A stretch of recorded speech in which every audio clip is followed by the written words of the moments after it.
Hello, I'm Ollie and this is Criminolly, where I talk about crime, pulp, horror, that kind of thing. Today, manga. I'm doing a review of Death Note by Tsugumi Ohba and Takeshi Obata.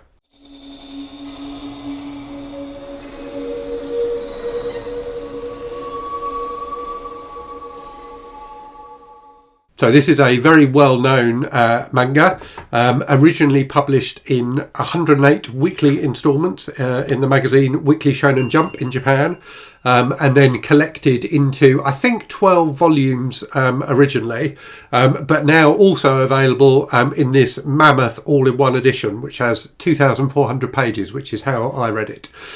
So in this video, I'm going to do a review both of Death Note as a story, as a piece of comic art, and also of this book as a physical object and how it held up to me reading it.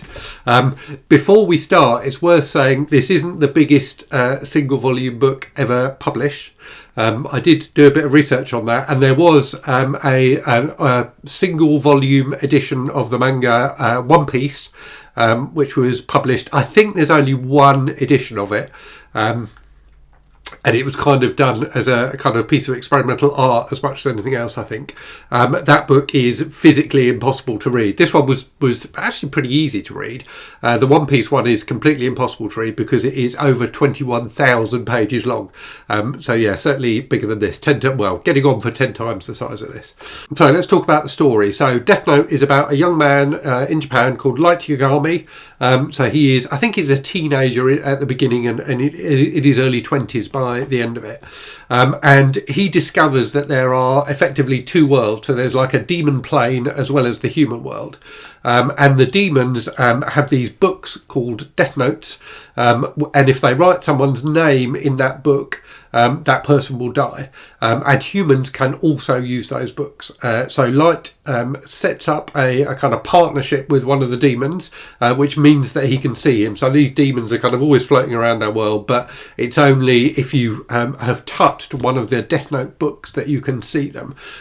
So he forms a kind of a friendship and partnership with this demon, and he starts using the book to kill criminals. So he decides he's going to try and make the world a better place by writing the names of criminals in the book, and then they then die of heart attacks. So there's loads of kind of law and rules and things like that about how you use the books. And indeed each chapter in Death Note starts with like some new rules or recaps of rules and things like that, and it gets incredibly complicated at times. But essentially, if you write someone's name in the book, they die of a heart attack. If you write their name and also like specify how they die, then they die in that way instead. So Light decides that he is going to, rid the world of criminals by using the book. Eventually, the authorities become aware of what he's doing. They figure out that there's some strange, mystery going on that's causing all these criminals to die. And a kind of super intelligent detective who just goes by the name of L, or the code name of L, just the letter, gets involved. And L, it turns out, is also a teenager. So it ends up as kind of a battle of wits between these two teenagers, one on the side of kind of law and order, and one thinking they're on the side of good, but trying to rid the world of crime. The other kind of twist to it is that Light's father is a police lieutenant. So he's part of the kind of police force that's investigating these mysterious deaths. So you've kind of got all this melodrama wrapped up in terms of kind of family stuff and the investigation. There's loads of brilliant bits where you've kind of got the detective character spelling out why, doing like all his reasoning in the same way that kind of Poirot does that in the Agatha Christie mysteries. So talking about how he's figured out what's going on and why all the different pieces he's put together. So it's very entertaining from that perspective. There was a bit less action in it than I would have expected for for something like this. I expected it to be quite action packed, and it's not. It's much more of kind of a battle of wits kind of story, but very entertaining despite that.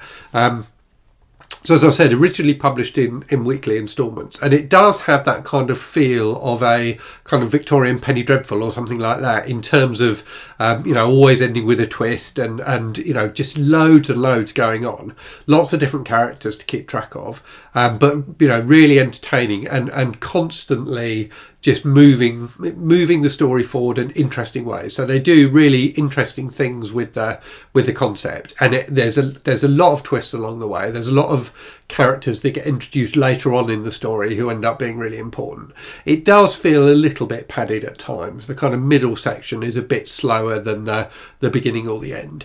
So that's kind of one criticism, but it did keep me entertained all the way through. The other thing I would say is it feels very YA, and I think it was probably aimed at a teenage audience. So the fact that you've got both the protagonist and the antagonist are, and indeed they're kind of both protagonists and both antagonists, if that makes sense. But the fact that the two main characters are both young men gives it a very YA feel, and most of the older characters are fairly useless, to be honest with you. There's also, in terms of the characters, a very annoying female character who ends up becoming Light's girlfriend, who was just annoyingly drippy and quite frustrating as a result. So that was one downside. And I would say it doesn't dig quite as deeply into the kind of central moral question of, is it okay to kill people? If you can kill people without getting away with it, and the people you choose to kill are evil people, is that okay? So it never really digs too deeply into that question, but it does do some really interesting stuff about kind of the effects on society of what Light is doing. So he calls himself kind of Kira, and issues communications to the general public and writes letters to the newspapers and things like that as Kira. So that's quite interesting to see how there's kind of a swell of support for him from the public. So yeah, it's a very entertaining read, and it did keep me reading all the way through. I didn't read it, kind of on its own in one go, if that makes sense. I did read other things as I went along, but I did find it enjoyable. The art, as you'd expect for something that is published weekly, is fairly basic. So it's that kind of style that's quite familiar from manga, where it's kind of simple lines, simple shading and things like that, nothing too complicated, but it works well for the story and it is effective. And the fact they managed to keep it going as a weekly publication for over 100 installments is really quite impressive.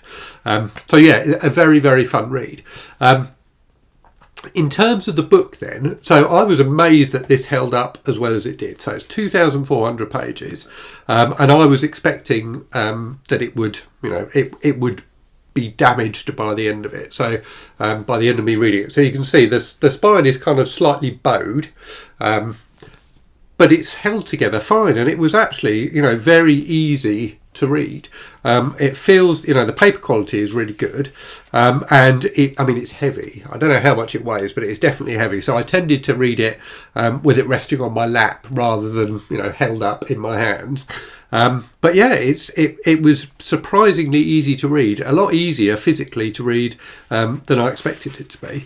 And there's something quite nice about reading a book of this, this huge size. It was quite just the sheer act of reading it was quite pleasurable because it's so big. What I would say is it originally came in this box, and I have managed to get it back in the box, but it doesn't fit quite as neatly into the box as it did when it was new. Now that it's been read, it's kind of expanded ever so slightly, so I will try and cram it back in there after this review to keep it safe. But I certainly recommend this way of buying it. I think it's a lot cheaper to buy this all-in-one edition, especially if you get it on special offer, which is how I got it, than it is to buy the 12 individual volumes.